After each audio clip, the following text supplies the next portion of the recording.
চায়, নৈরাজ্য সৃষ্টি করতে চায়, বিপর্যয় সৃষ্টি করতে চায়, বোমা মারতে চায়, বোমা মেরে মানুষ হত্যা করতে চায়, পুলিশ মারে, মিডিয়ার মারে, জজ মারে, বিচারপতি মারে, আইনজীবী মারে। আল্লাহ কি হইল দেশে?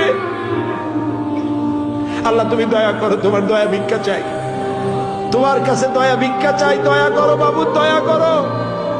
সবাই বলেন ইয়া আল্লাহ, ইয়া আল্লাহ, ইয়া আল্লাহ। আল্লাহুম্মা ইয়া মুনজিলাল কিতাব ওয়া মুজরিয়াস সাহাব সারিয়াল হিসাব ওয়া হাজিমিল আহজাব, আল্লাহুম্মা ইহজিমহুম ওয়া জালজিলহুম ওয়ানসুরনা আলাইহিম, আল্লাহুম্মা আইজ্জাল ইসলাম ওয়াল মুসলিমিন, আল্লাহুম্মা আহলিকিল কাফারাতা ওয়াল মুবতাদিআতা ওয়াল ইয়াহুদা ওয়াল মুশরিকিন।